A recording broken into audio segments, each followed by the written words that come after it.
저희 강의 시작할게요. 네, 안녕하세요. 김소희 노무사입니다. 저희 오늘 기본이론 첫 번째 시간이라서 간략하게 OT 조금 진행하고 시작하도록 하겠습니다. 저희 오늘 자료는 두 가지 종류 나눠드렸는데 강의 계획서랑 그 다음에 이제 구직급여 이렇게 써있는 프린트 드렸는데 강의 계획서 먼저 보시면서 이제 제가 PPT로 설명드리는 내용 중에 좀 뭐 필요한 내용만 좀 메모를 하시면 되고요. 강의 계획서는 그냥 한번 돌아가셔서 읽어보시면 될 것 같습니다. 그리고 여러분들 에센스 사보 준비해 오셨을 텐데 교재 보시면은 3페이지에서 2장 앞으로 넘겨보시면 기출문제 분석표가 있습니다. 그래서 강의 계획서랑 이 기출문제 분석표 같이 놓고 좀 OT 내용 보시면 될 것 같습니다. 제가 아마 설명회 때 메일 주소 한번 공개했던 것 같기는 한데 강의 계획서에도 있긴 하죠. 여기로 이제 뭐 사회보험법 공부하시다가 궁금하신 사항 있으시면은 메일로 질문 남겨주시면 제가 확인하고 답변 드릴 수 있도록 하겠습니다. 그래서 먼저 저희 공인노무사 시험 개요에 대해서 좀 설명을 드릴 건데요. 아마 이제 7월, 8월에 기본이론 강의 들으시는 분들은 저희 시험 개요에 대해서 간혹 잘 모르시는 경우도 있기 때문에 좀 이것부터 설명을 드리려고 합니다. 저희 시험 크게 세 가지로 이제 세 단계로 구성이 되어 있는데 제가 이제 강의하는 거는 1차 사회보험법이죠. 그리고 1차에 노란색으로 표시를 해놓긴 했지만 저희 시험의 메인은 당연히 2차 시험입니다. 내년에 1차 시험 뭐 문항수가 바뀐다고 해도 메인은 2차고요. 여러분들 공부하실 때 2차 시험에 방점 찍고 1차는 당연히 이제 합격은 하되 2차에 합격하는데 지장을 주지 않을 선으로 공부를 하셔야 됩니다.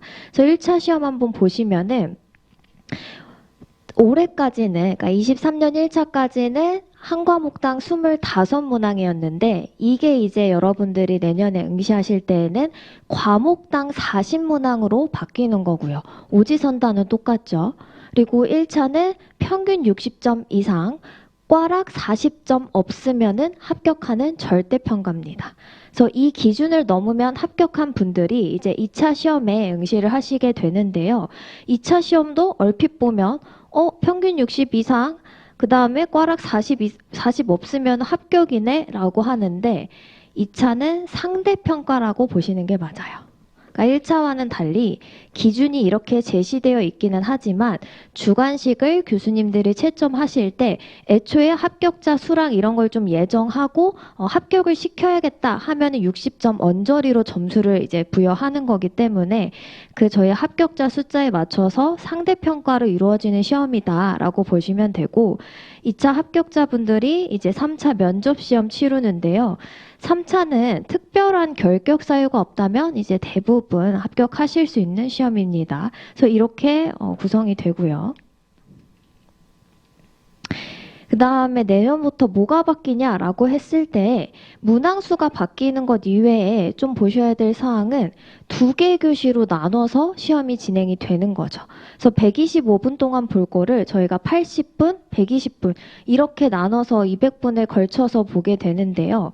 보시면은 125문제를 기존에 125분 동안 푸는 거니까 1분당 뭐 한 문제 대신 이제 빨리 풀고 마킹을 해야겠죠. 그리고 여기도 보면은 두 과목 80문제 80분 120문제 120분 하면은 문항수가 많아졌는데 뭐 어차피 1분당 한 문제니까 비슷하지 않나? 라고 생각하실 수 있는데요. 뭐를 생각하셔야 되냐면 5개를 한 번에 풀 때는요. 사실 이제 사람마다 난이도를 다르게 느끼실 수는 있지만 노동법은 저희가 노동관계법령 전문가죠. 그렇기 때문에 노동법을 어려워하시는 분들은 별로 없으세요. 2차 시험에서는 어려워하실 수 있는데 1차에서는 대부분 민법, 뭐 사회보험법, 그 다음에 선택과목 여기서 좀 난항을 겪으시는 분들이 많습니다. 그래서 노동법에서 문제를 빨리 풀고 상대적으로 지문 길이도 길고 좀 해석하기도 어려운 이 나머지 과목의 시간을 안배할 수 있었는데요. 보시면 어때요?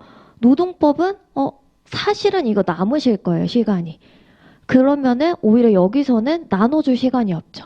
그리고 심지어 어려운 과목을 같이 넣어놨기 때문에 2교시 때 이제 여러분들 멘탈이 흔들릴 가능성이 높아지죠. 그럼 뭐를 준비하셔야 되냐?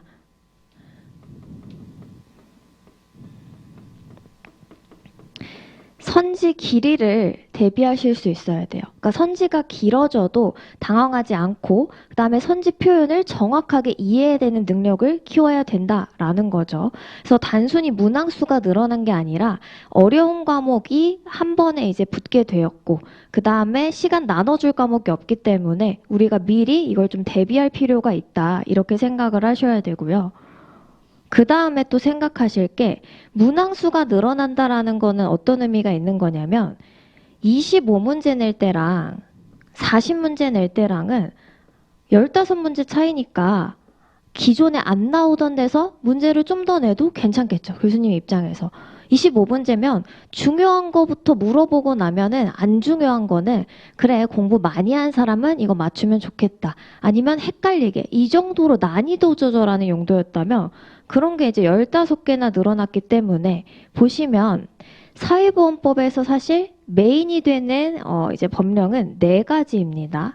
다시 한번 설명드리겠지만 뭐 보셨을 수도 있어요. 국민연금 건강보험은 강사분들도 이제 저도 그랬고 강의에 이제 많은 시간을 할애하지도 않고 기출문제 위주로 좀 준비를 해갔었는데 상대적으로 국민연금과 건강보험 출제 비중도 당연히 좀 늘어날 거고 기존의 중요 과목 중에서도 안 출제된 부분에서 조금 더 출제되는 경향이 높아지겠죠. 그러면은 뭐 앞으로 안 나오던 것도 우리가 너무 열심히 봐야 되냐? 그렇지는 않습니다. 여러분들이 이제 교재랑 같이 보시면 되는데요. 책 기출문제 분석표 보시면은 전시춘 박사님도 이제 기존의 3개년 기출 현황 분석을 해두셨고 올해 어떻게 나올 거냐 이렇게 예상을 두셨는데요. 저희 시험 과목이 이렇게 6가지인데 한번 다시 적어볼게요.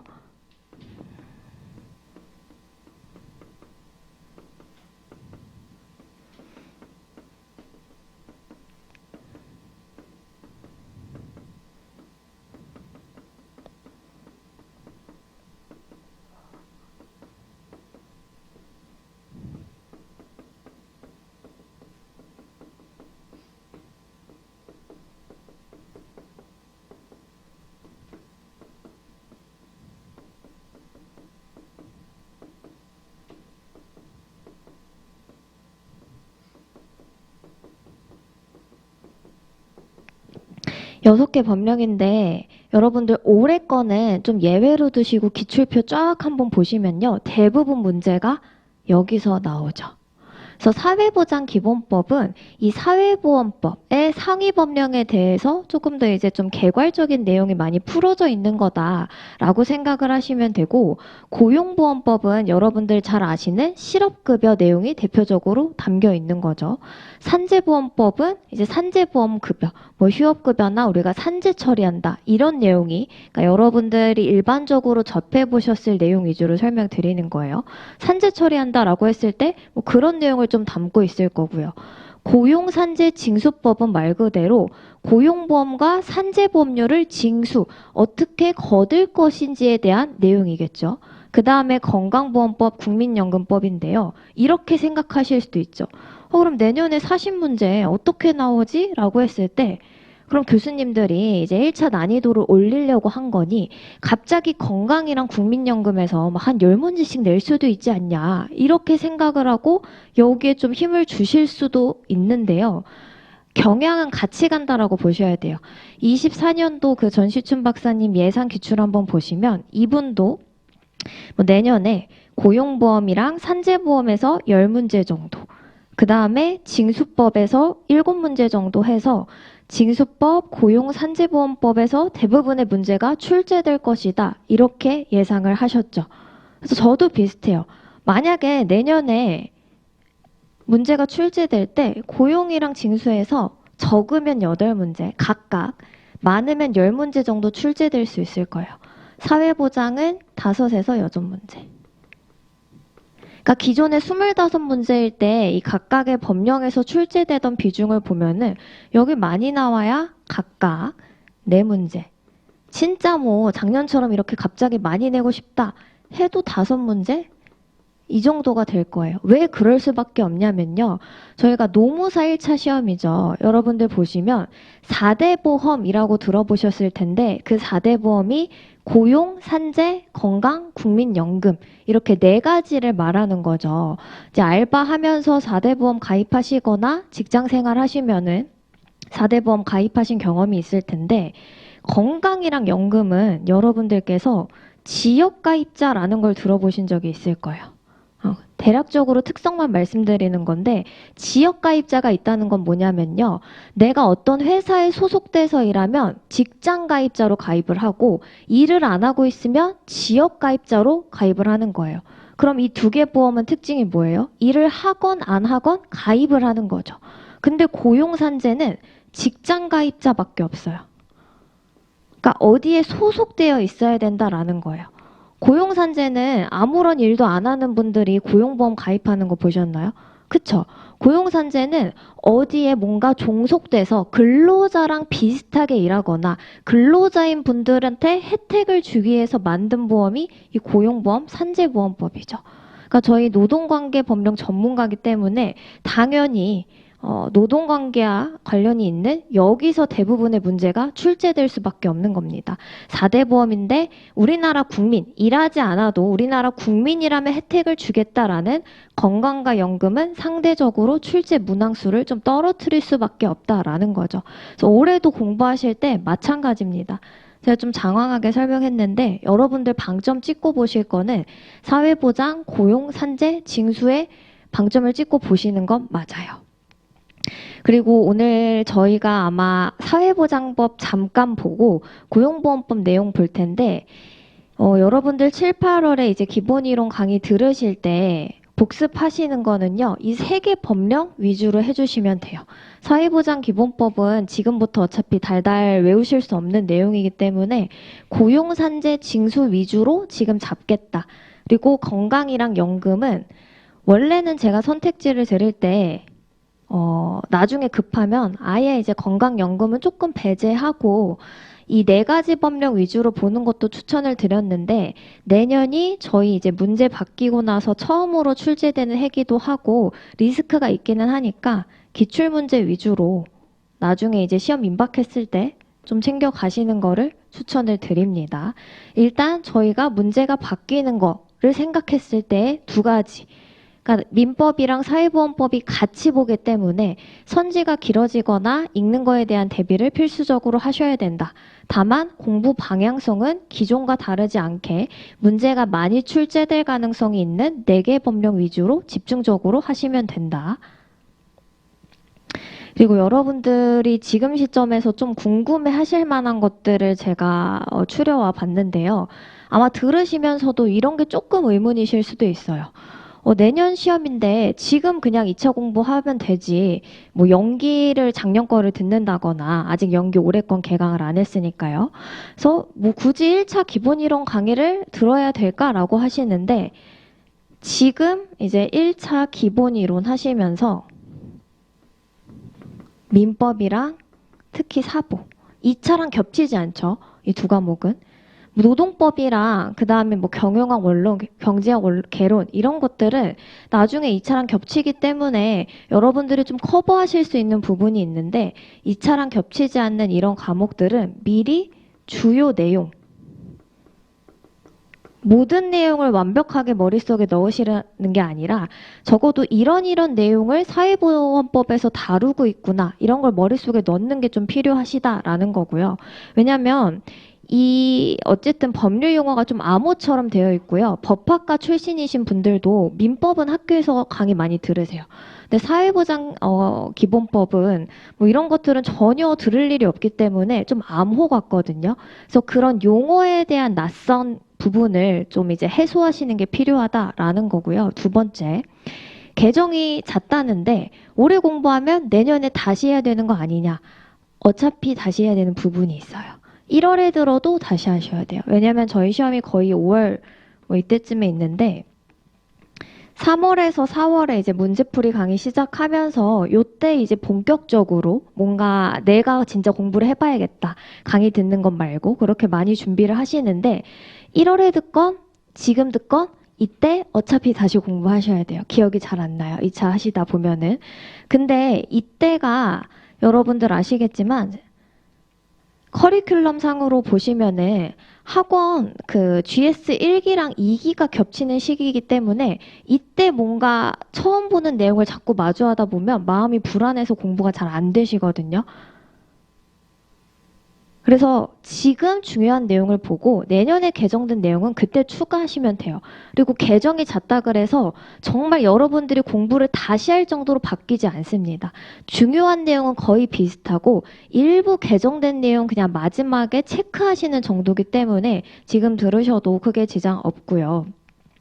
그다음에 3번, 4번 좀 같이 말씀드리면은 사회보험법이나 1차 과목 좀 어떻게 대비를 해야 되냐라고 했을 때 일단은 제가 그 여러분들한테 저랑 공부하시면 많이 말씀드리겠지만 1차 시험을 문제만 많이 풀어서 좀 대비하시는 분들 있거든요. 그냥 기출문제집 사서 계속 돌리는 거예요. 그러면 문제 풀 때는 막 70점, 80점 그냥 나와요.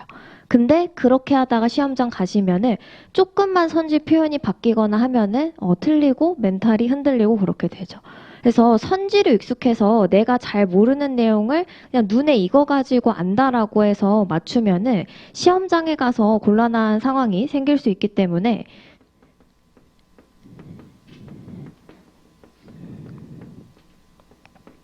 기본 내용을 일단은 정확하게 숙지하시는 거 말씀을 드리고요.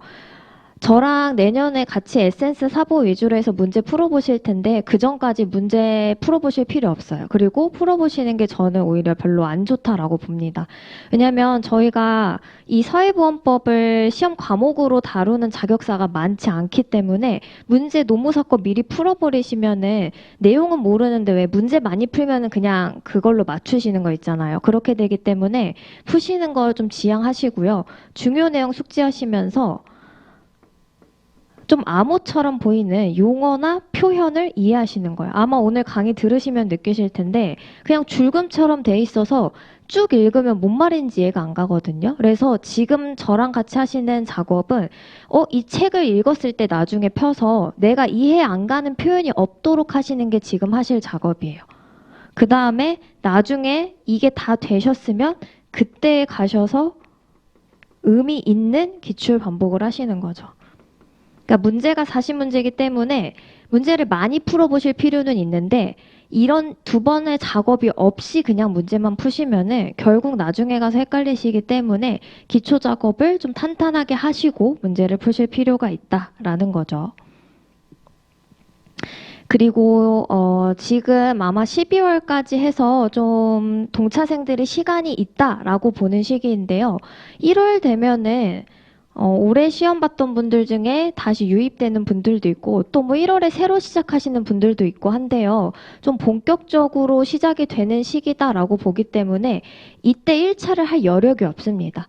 그러니까 차라리 올해 그 연기가 정식으로 시작하기 전에 뭐 사회보험법이나 민법 이런 과목들 강의 수강하는 거 좀 끝내 놓으시고요. 12월까지 또 하셔야 되는 게 토익. 사실 그 저희 진입하시기 전에 미리 하셨으면 더 좋았긴 할 텐데 12월까지는 무조건 끝낸다라고 보셔야 돼요. 나중에 뭐 1월에 들어오셨으면은 1, 2월에 이제 미리 토익 시험이나 이런 거 영어 어학 점수 마련해 놔라라고 말씀을 드릴 텐데 지금 이제 진입을 하셨기 때문에 12월까지 영어 점수 꼭 마련하셔야 되고요. 그 다음에 괜찮으신 분들은 이렇게 안 하셔도 되지만 민법이 좀 생소하고 어렵다라고 하시는 분들은 민법은 공부를 좀 해두셔야 돼요. 민법은 나중에 가서 한다 이게 아니라 공부를 좀 해두시고 이 두 가지.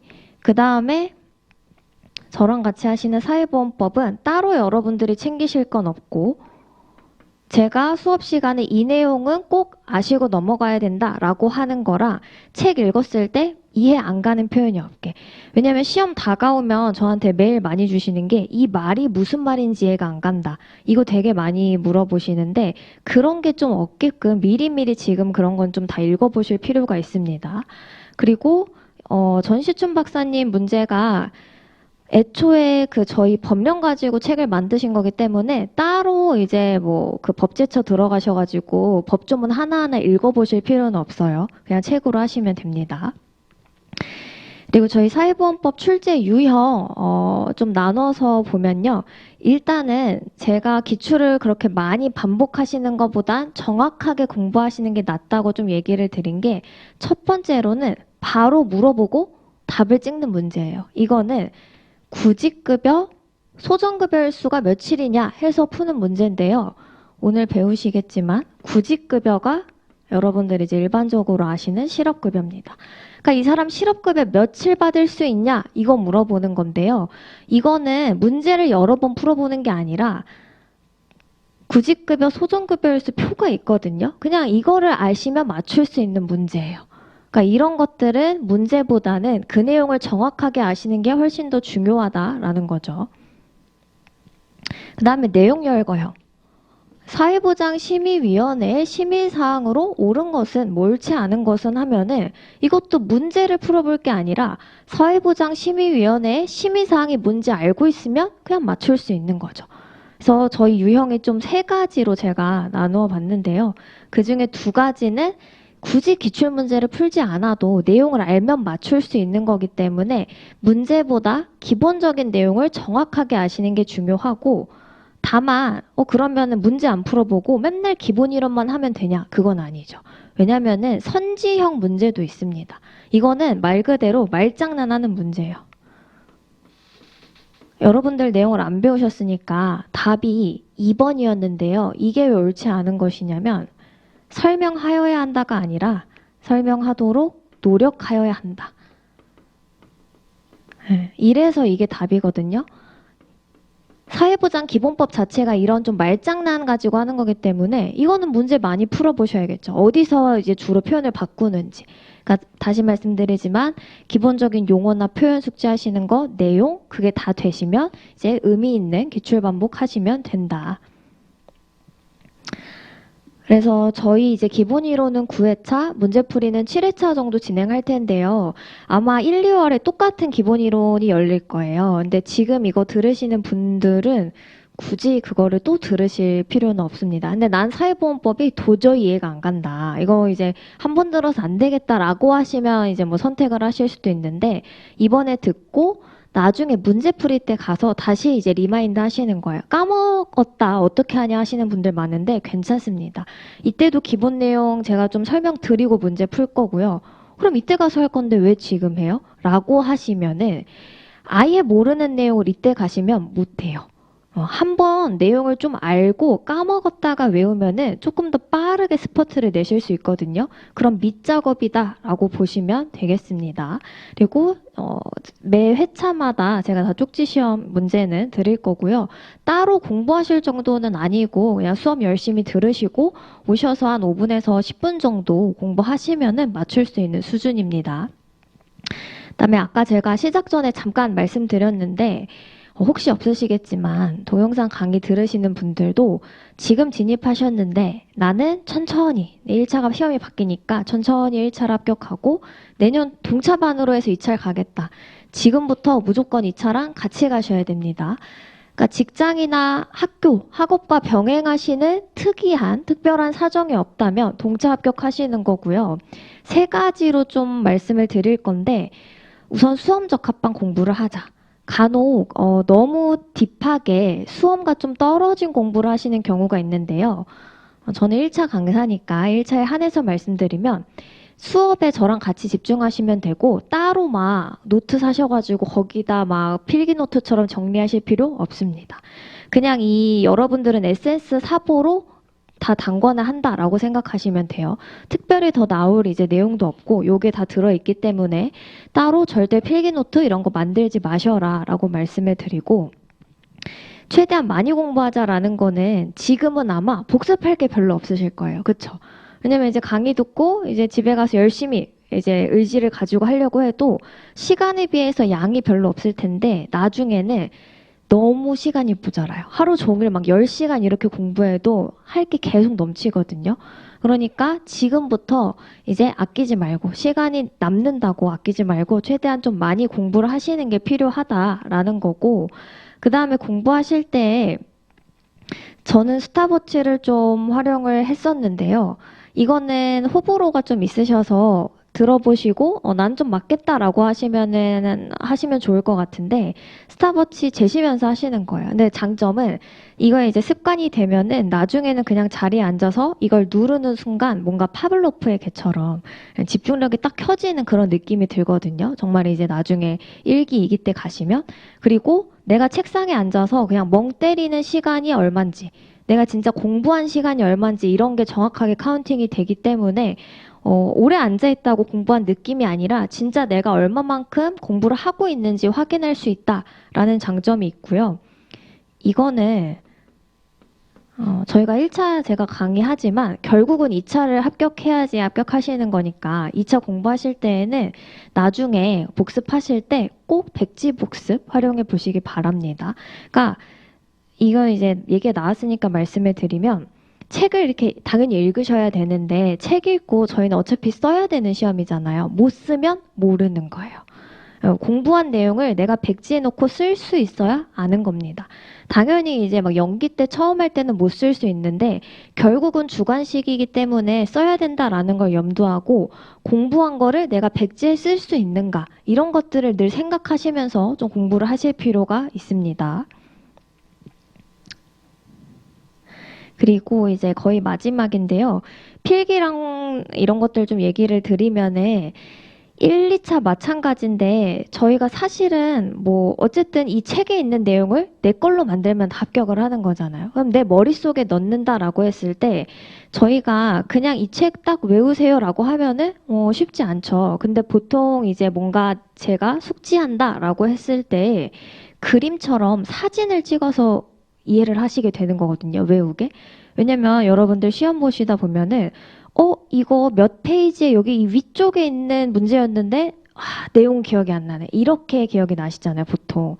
그러니까 사람의 뇌가 이거를 뭔가 암기할 때 줄글로 그대로 외우는 게 아니라 사진 찍듯이 외우는 특성이 있기 때문에 저희도 미리 그런 작업을 해줄 필요가 있다라는 거죠. 그래서 책에서 공부하실 때 그냥 연필로 하시지 말고 아마 펜 다 가져오셨을 것 같은데 저는 그 빨간 색깔 펜으로 중요한 내용은 좀 동그라미 쳤었고요.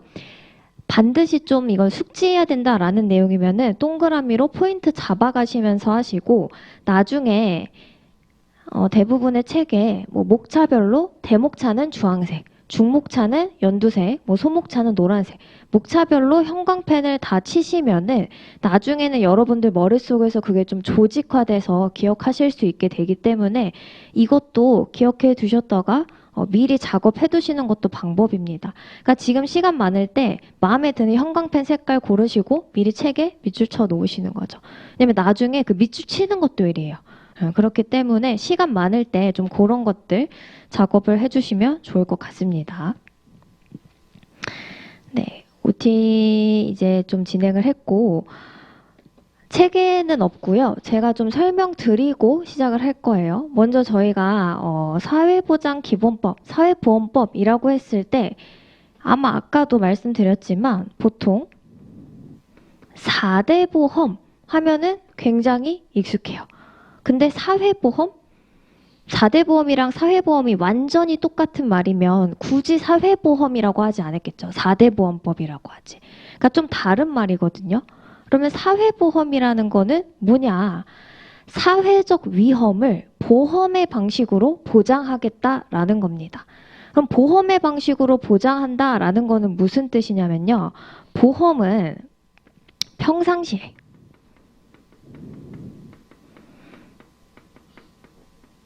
아무 문제가 없을 때, 뭐 안전할 때, 이때 미리 어떤 위험이나 미래에 일어날 안 좋은 일들을 대비하는 거죠.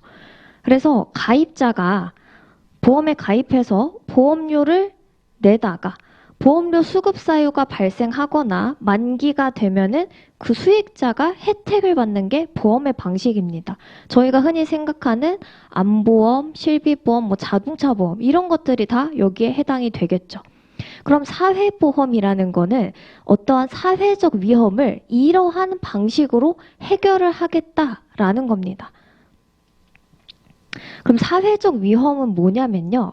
빈곤, 실업, 질병, 노령, 장애 이런 것들을 사회적 위험이라고 보통 보고 있습니다. 근데 잘 생각해 보시면요. 빈곤, 개인이 가난한 거, 그 다음에 실업, 개인이 일자리를 잃는 거 이거는 그 사람한테 닥치는 위험이지 이게 사회적 위험이라고 볼 수 있을까요? 개인이 가난한 거, 개인이 일자리를 잃는 거, 그거 본인이 알아서 해결해야 되는 거 아니에요? 이게 이제 옛날의 생각이었는데 여러분들께 설명을 드리기 위한 배경이니까 그냥 편하게 들으시면 돼요. 산업혁명 시기 이후에는 빈곤, 실업, 질병, 노령, 장애 이런 것들이 더 이상 개인의 문제가 아니구나. 우리 사회가 다 같이 이런 것들을 고민하고 대비하고 해결할 수 있어야겠다. 왜냐면요. 옛날에 중세시대, 조선시대, 고려시대 한번 생각해 보세요. 그때 누가 병에 걸렸어요. 아니면 누가 가난해요. 그럼 마을 보통 씨족사회 이러니까 옆집 누가 가서 좀 먹을 거 나눠주지 않겠어요? 아프면 약을 나눠준다거나 뭐 의원을 불러준다거나 그 마을 단위로 개인이 알아서 해결을 했거든요. 근데 산업혁명 이후에는 도시에 이제 사람들이 모이죠. 도시에 사람들이 모이니까 어때요? 다 잘 모르는 사람들이에요. 누가 아프건 일자리를 잃건 병에 걸리건 신경을 잘 쓰지 않는 거죠. 그러면 도시엔 어때요? 가난하고 아픈 사람들이 점점 늘어나게 되죠. 그럼 정치적으로 이거를 해결하고 우리가 같이 뭔가 케어줘야겠다. 이런 고민이 그때부터 등장하게 되고 지금까지 이어져 왔다라고 보시면 되겠죠. 그러면 여기서 대표적으로 쉬운 실업을 뭔가 우리가 다 같이 고민하고 해결해야 되는 개인적 위험이 아닌 사회적 위험으로 보고 그거에 대비하는 게 뭘까요? 고용보험이겠죠. 그러면은 질병이나 뭔가 늙었을 때 아니면 장애가 발생했을 때 이런 것들을 대비하는 것들은 뭐가 있을까요? 건강보험, 국민연금 이런 것들이 여기에 해당되겠죠. 그래서 사회보험은 이러한 위험들을 개인이 혼자 해결하는 게 아니라 우리 국가가 같이 고민하고 보험의 방식, 그냥 해결하는 게 아니라 뭐 예산 쓰는 게 아니라 미리 안전할 때 돈을 내도록 하고 실제 이러한 위험이 그 사람한테 발생하면 혜택을 받을 수 있게 하는 보험의 방식으로 보장하는 게 사회보험이다. 우리가 알고 있는 고용, 산재, 건강연금은 그 사회보험의 하나의 종류다. 이렇게 이해를 하실 수 있겠죠. 그 다음에 이 사회보험이 다른 보험, 그러니까 우리가 알고 있는 일반 사보험, 뭐 암보험, 실비보험 이런 것들과 다른 특성이 있는데요. 이거는 좀 특성을 이해해 두실 필요가 있어요. 왜 그러냐면 이 다른 점, 사회보험만의 특징이 나중에 저희가 볼 법의 체계와 연관이 되기 때문에 이 부분은 좀 이해를 하실 필요가 있습니다. 그래서 보시면은 사보험, 뭘로 할까요? 암보험으로 해볼까요? 대부분 가입을 하시긴 하죠. 근데 나는 뭔가 그 보험이 좀 다 사기 같고 가입하기가 싫다라고 하면 안 할 수도 있잖아요. 가입 의무 없어요. 근데 사회보험은요. 여기 특징이 뭐라고 돼 있죠? 강제. 무조건 가입해야 돼요. 누가 가입해야 되냐면요. 법에 정하는 범위에 해당이 되면 다 강제적으로 가입을 해야 돼요. 법에서 이런 사람들은 국민연금에 가입하세요. 이런 사람들은 고용보험에 가입하세요라고 정하면 저는 가입하기 싫은데요. 나중에 혜택 안 받을래요. 그래도 무조건 가입을 해야 된다라는 겁니다. 그리고 암보험의 특징 뭐예요? 납부자와 수익자가 혈연, 적어도 지연, 연관이 있다라는 거예요. 아무도 모르는 제3자의 암보험을 우리가 납부해주지 않죠. 근데 어때요? 이 사회보험의 특징, 고용산재 건강연금 생각해 보시면은 사업주가 본인이 고용한 근로자의 보험료를 납부해 줍니다. 이 특징적인 부분이에요. 전혀 관계가 없고 고용이라는 관계로 묶여 있는데 그 사람의 보험료를 내준다라는 거죠. 그리고 암보험은요. 보험료 어떻게 내요? 내가 더 암 걸렸을 때 혜택을 많이 받겠다라고 하면은 보험료 많이 내는 거죠. 근데 저는 한 달에 고정비 그렇게 많이 내긴 좀 부담스럽고 그냥 한 3만 원씩만 내고 나중에 조금 받을게요. 이렇게 자기가 선택하는 거예요. 근데 사회보험은 어떠냐면요. 본인 소득 대비해서 냅니다. 소득 대비. 그러니까 능력이 더 많은 사람이 보험료를 더 많이 내라는 거예요. 고용보험 기금을 이렇게 모으는 풀이 있겠죠. 그러면은 여기에 어떤 사람은 본인 소득이 이만큼이면 여기에 비례해서 내고요. 소득이 이만큼인 사람은 여기에 비례해서 내서 이걸 가지고 이제 사회에 이제 재분배 효과를 좀 내는 그런 기능이 있는 겁니다. 그 다음에 보험료 수급 한번 보시면요.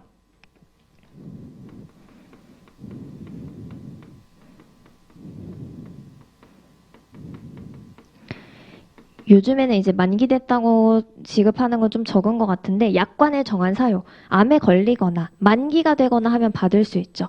근데 사회보험 보험료 누가 받냐면요.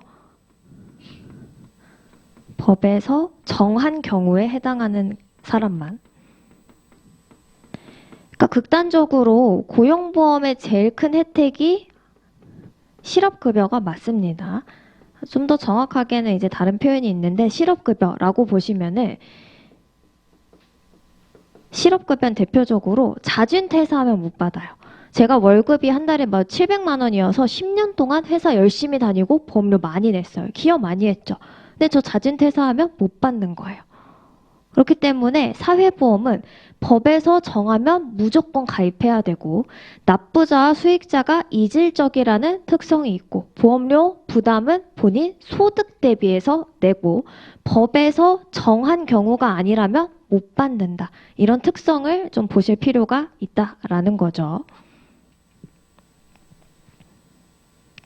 그래서 사회보험법을 보시면요. 이런 것들을 정할 수밖에 없어요. 각 보험 법령을 이제 보실 건데 고용보험법 가보시면 고용보험법에서는 무슨 사회적 위험을 대비할 건가를 정할 수밖에 없는 거예요. 아, 우리는 실업을 대비하자. 고용보험이 실업이죠. 그 다음에 건강보험은 질병.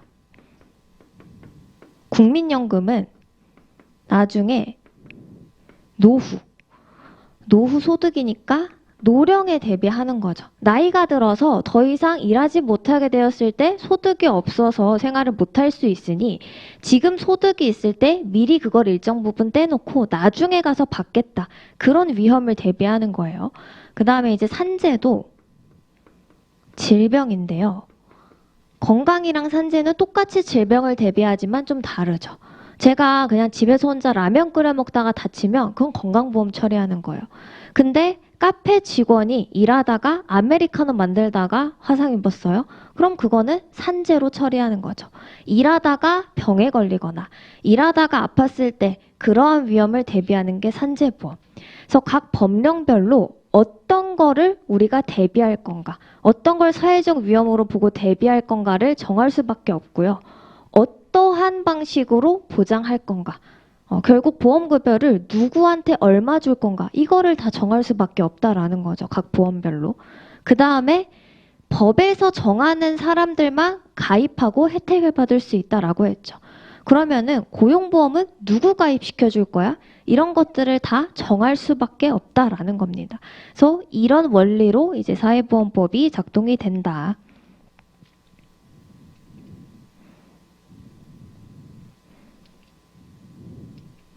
네, 그래서 이렇게 보시면 되고요. 그 다음에 조금 더 이제 4대 보험에 맞는 설명을 좀 드리면은요. 아마 이제 이걸 생소하게 느끼시는 경우도 있는데 4대 보험이라고 하면은 저희 계속 얘기 나오지만 고용, 건강, 국민연금. 건강이랑 장기요양보험료는 같이 가는 건데요. 보시면은 산재보험이 지금 제가 체크한 데 없네요. 그러니까 우리가 4대 보험을 노무사 시험에 그러면 왜 배워야 되냐? 사회보장법, 사회보험법 뭔지 알겠는데 이거를 왜 노무사 1차에서 우리가 시험을 봐야 되냐라고 하면요. 근로계약을 맺고 일하는 그 관계에 대한 노동법 전문가가 노무사죠. 그러면은 근로계약이라는 거는 뭘 가지고 계약을 맺는 거예요? 근로자는 근로를 제공하고 사업주는 임금을 지급하는 게 가장 핵심적인 부분이죠. 그럼 임금을 지급할 때요. 당신 급여를 요 정도 줄게 라고 하면 실제 근로자 통장에 그걸 받게 되나요? 아니죠. 우리가 보통 세전, 세후 뭐 이렇게 얘기를 하죠. 그럼 실제 근로자가 받는 건 이거예요. 그럼 거기에 뭐가 이제 엮여져 있냐? 세금. 근데 이거는 이제 세무사 영역이죠. 세무사. 그럼 노무사가 대행할 수 있고 저희한테 권한이 있는 업무 영역이 4대 보험. 그러니까 저희 업무 영역 중에 하나이기 때문에 시험에 넣고 배울 수밖에 없는 겁니다. 그래서 보시면은 고용, 건강, 연금 있는데 산재는 왜 빠져 있냐? 사업주가 전액 부담합니다. 여기 보시는 거, 근로자 급여에서 뗐다라는 건 근로자도 이 보험료를 부담한다라는 거죠. 근데 산재보험은 근로자는 돈 안 내요. 사업주가 전액 부담하는 거고 전액 납부할 거예요. 왜 그런지는 산재보험법 할 때 한 번 더 말씀을 드릴 겁니다. 그래서 이런 이유로 저희 이제 1차 시험에 사회보험법이 있는 건데 이걸 보시고 그러면 난 사회보험법을 좀 열심히 해서 내가 실무 때 더 잘할 수 있도록 해야겠다. 그러실 필요는 없고 이제 합격할 정도로만 하시면 됩니다. 어차피 까먹고 실무에 가시면 좀 더 이제 다른 부분을 공부해서 일을 하셔야 되기 때문에 이제 그러지 않으셔도 된다라는 것도 말씀을 좀 드리고요.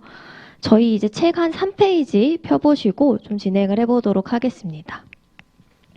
저 책 3페이지 보시면요. 사회보장 기본법의 의의 및 목적 이렇게 돼 있는데 맨 처음에 법을 다 보시면요. 법의 목적이 나오게 되어 있습니다. 이 법을 왜 만들게 되었는가. 그래서 법의 목적 2번 보시면요. 여기 가로치고 써 있죠. 사회보장기본법 1조에 이 목적이 기재되어 있다라는 거죠. 그럼 목적이 뭔지 한번 보시면요. 이 법은 사회보장에 관한 국민의 권리와 사회보장, 사회가 보장하는 것에 대해서 국민이 어떤 권리를 가지고 있는지, 그 다음에 국가와 각 지방자치단체는 어떠한 책임을 가지고 있는지 정하고, 그걸 이제 이행하기 위한 정책의 수립 추진, 그리고 관련 제도에 대한 가장 기본적인 사항을 규정함으로써 복지 증진하는 걸 목적으로 한다. 그래서 목적을 보면요. 이 법이 어떤 내용이 있을까? 그림을 그려보실 수 있는 거예요. 보시면 어떤 내용이 있을 것 같으세요? 당연히 사회보장에 관한 국민의 권리가 뭔지, 우리나라 국민들은 나라한테 이런 사회보장 제도, 이런 것들을 요구할 수 있는 권리가 있어. 이런 내용이 있겠죠, 당연히. 그 다음에 사회보장에 대해서 어떻게 계획을 세울 건지, 그 다음에 누가 그런 것들을 논의할 건지 있는 거고요. 그리고 정책을 기본적으로 어떠한 방향으로 이제 설계를 할 건지, 어떻게 제도를 운영할 건지, 그 다음에 사회보장 정보, 이러한 내용으로 법이 구성된다. 그래서 이 내용이 그 3페이지 왼쪽에 보시면 그대로 목차화되어 있습니다. 그래서 목적을 제가 매번 설명을 좀 드릴 건데 목적은 시험에 안 나오겠죠. 이제 기출 표시돼 있는데 이런 것들은 정답 선지는 아니고 이제 당연한 말입니다. 그래서 보시고 중요한 거는 이 법이 이렇게 흘러가겠구나 이런 내용을 좀 머릿속에 그려보실 수 있다라는 거죠. 그래서 3페이지 목적 보시고 뒷페이지에 이제 4페이지로 넘겨보시면은 사회보장 기본 이념 한번 읽어보겠습니다. 좀 생소하실 수 있는데요. 사회보장은 모든 국민이 그러니까 태어나서부터 죽을 때까지 있는 다양한 사회적 위험으로부터 벗어나서 행복하고 인간다운 생활을 향유할 수 있도록 자립하는 걸 지원하며 사회 참여, 자아 실현에 필요한 제도와 여건을 조성해서 행복한 복지 사회를 실현하는 것을 기본 이념으로 한다. 이걸 굳이 같이 읽은 이유는요. 여기서 체크하실 게 두 번째 줄에 자립 지원. 이건 나중에 보시다 보면 뉘앙스인데요. 뭔가 사회보장이니까 다 해줄 것 같잖아요. 근데 다 해주는 게 아니라 이걸 해주는 이유가 그 국민이 자립할 수 있도록 지원해주는 거다라는 거 하나 체크해 주시고요. 복지사회 실현. 이거 왜 체크해 드렸냐면 시험장에서 이거 보면 복지사회, 복지사회를 실현하는 건 좀 너무 급진적인데 라고 느끼실 수 있어요. 근데 아니라는 거죠. 기본 이념 2조의 복지사회 실현이 기본 이념이다. 이거 하나 체크해 두시고요. 여기서 이제 문제에 좀 잘 나오는 거는 아래 용어의 정의가 이제 문제에 좀 잘 나옵니다.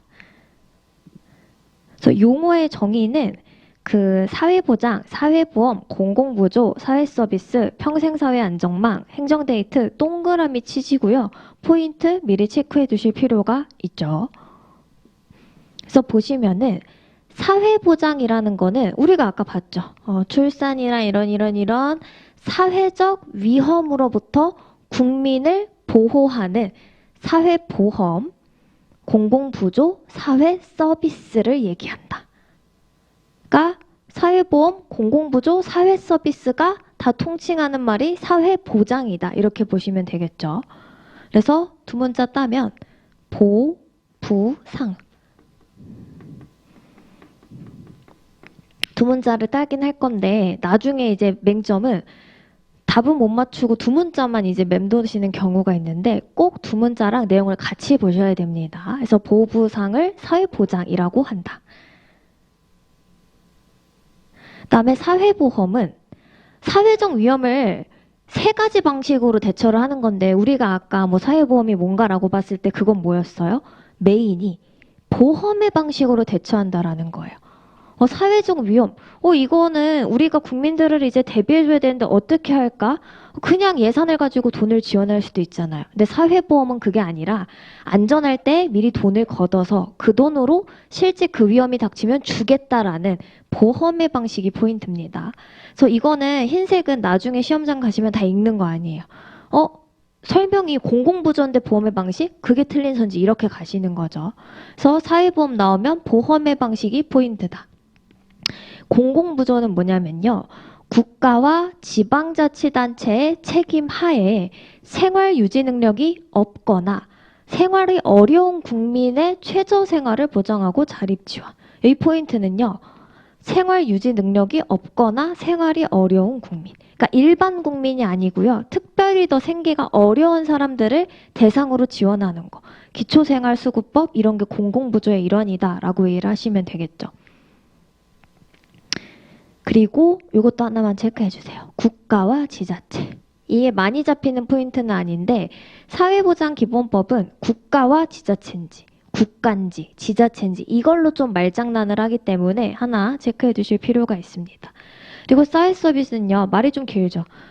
쭉 하는 모든 국민에게 뭐 복지 이런 것들을 제공해서 인간다운 생활을 보장하고 삶의 질을 향상하는 거. 그러니까 사회서비스는 누굴 대상으로 해요? 모든 국민이 이제 복지 생활을 누릴 수 있게 해주는 거가 사회서비스라고 이해하시면 되겠죠. 그래서 여기서 제일 잘 물어보는 게 2, 3, 4, 5. 잘 물어보죠. 평생사회 안전망은 생애 주기에 걸쳐서 보편적으로 충족되어야 하는 기본 욕구랑 특수 욕구를 동시에 고려해서 이제 보장하는 제도다. 평생사회 안전망은 기본 욕구, 특수 욕구 체크해서 이제 선지에서 찾아내시는 거죠. 그리고 6번의 사회보장 행정 데이터는 우리가 알고 있는 뭐 사회보장 관련한 이런 데이터, 기초생활 수급자, 이름, 이제 주소지, 주민번호 뭐 이런 것들이 사회보장 행정 데이터라고 볼 수 있겠죠. 그래서 우리가 알고 있는 그 개념 그대로 보시면 됩니다. 그래서 용어의 정의에서는 제가 포인트 잡아드린 거 체크해 놓으시고 나중에 그거 위주로 보셔야겠죠. 그 다음에 5페이지 넘어가 보시면요. 사회보장의 책임. 그러니까 지금 사회보장기본법은 이런 목적하에 제정된 법이고 이 법에서 말하는 이런 용어들은 이런 의미를 가지고 있습니다 라고 하고 보신 거예요. 이제 본격적인 내용 한번 보시면 다른 법률과의 관계. 그러니까 사회보장에 관해서 뭐 고용보험법이든 다른 법률을 제정할 때 하위 법령을 제정할 때에는 어때요? 상위법인, 가장 기초되는 법령인 이 사회보장기본법에 부합되도록 해야겠죠. 그래서 이건 당연한 말입니다. 지금 이제 보실 것들이 당연한 말들의 향연이에요. 2번 내려가서 보시면 국가 및 지자체의 책임. 주체가 다 국가와 지자체죠. 국가와 지자체는 모든 국민의 인간다운 생활 유지 증진. 국가와 지자체는 사회보장에 관한 책임과 역할 합리적으로 분담. 국가와 지자체는 국가 발전 수준에 부응하고 매년 재원 조달. 제가 대충 읽은 거는 이거는 그래서 지금 안 하고 나중에 할 거예요. 나중에. 그래서 사회보장기본법을 맨 처음에 있는데 왜 안 하고 넘어가냐라고 하실까봐 이제 보여드린 건데 보면은 다 맞는 말처럼 보여요. 이거는 저희 기본 이론 때 하긴 할 건데 그때 제가 프린트 따로 드릴 거고 문제 나오는 그 포인트 잡아서 보실 것만 드릴 거기 때문에 그거 가지고 나중에 시험 닥쳤을 때 반복하시면 됩니다. 이거는 절대 그 12월 전에 미리 외우거나 하실 내용이 아닙니다. 이 법 자체가. 그래서 저희는 지금 쭉 뒤로 넘기셔서 고용보험법으로 넘어가서 이제 고용보험법부터 본격적으로 진도 나가도록 하겠습니다. 그러니까 사회보장기본법이 뭔지는 아셨죠? 사회보장기본법은 이런 법령이고 용어의 정의 이렇고 이런 내용이 담겨 있구나. 그다음에 이제 고용보험법 보도록 하겠습니다. 고용보험법 목적까지만 보고 쉴게요. 모든 법은 목적으로 시작한다라고 했기 때문에 111페이지 보시면은 고용보험법도 목적이 나와 있어요.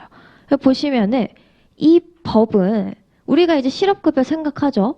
실업의 예방, 고용의 촉진 및 근로자의 직업능력 개발과 향상을 꾀하고 국가의 직업 지도와 소개 기능을 강화하며 근로자가 실업한 경우에 생활에 필요한 급여를 실시하여 생활안정과 구직활동을 촉진해서 경제사회 발전에 이바지하는 것을 목적으로 한다.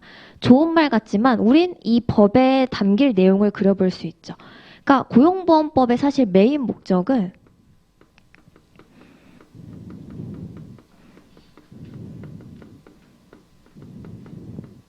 실업을 예방하고 실업급여 주는 거예요. 그러니까 근로자가 일자리를 잃었을 때 당장 생계를 못 꾸리잖아요. 그러니까 그 생계를 꾸릴 수 있도록 일정 돈을 주는 것도 목적이고요. 근데 제일 좋은 건 뭐예요? 근로자가 실업을 안 하는 거. 그렇죠? 실업을 안 하려는 데에는 두 가지 방법이 있죠. 고용을 촉진. 그러니까 사업주나 회사들이 근로자를 더 많이 뽑으면 어때요? 실업 상태에 있는 사람이 줄겠죠. 그리고 두 번째 방법, 근로자들이 본인 능력을 개발해서 일자리를 좀 더 빨리 찾을 수 있게 하는 거예요.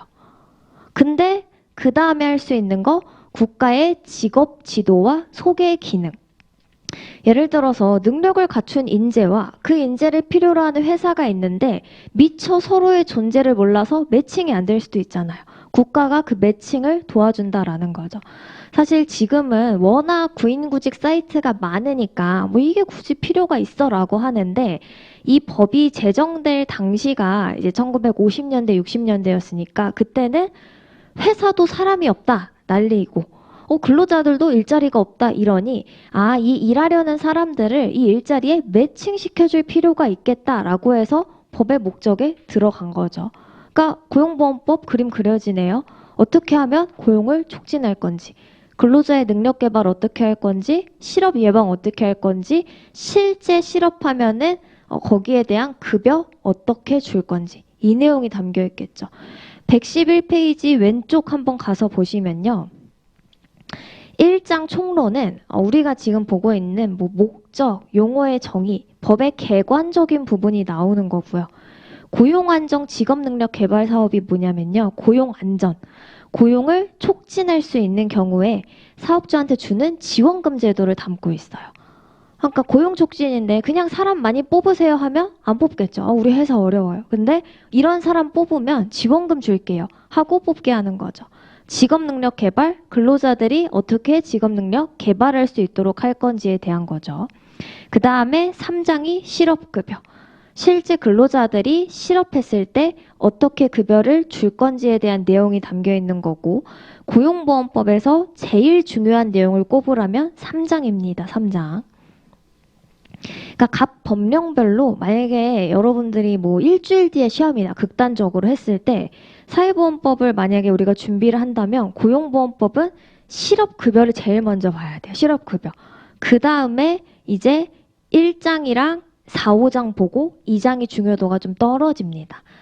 2장 전체에서 한두 문제가 나오기 때문에 저희 이제 주요 내용을 학습한다라고 했을 때에는 3장 위주로 학습을 하게 되는 거죠. 그 다음에 4장. 이제 실업급여 이외에 육아휴직급여나 고용보험 기금 어떻게 관리할 건지, 그리고 5장. 이 고용보험과 관련해서 이의제기하는 과정이에요. 이의제기. 나 실업급여 달라고 했는데 왜 실업급여 못 받게 됐죠? 이거 다시 조금 숙고해 주세요. 이런 절차다라고 보시면 되겠습니다. 그래서 111조 고용보험의 목적까지 보셨고요. 저희 10분 쉬고 8시 5분에 오셔서 용어의 정의부터 다시 같이 보도록 하겠습니다.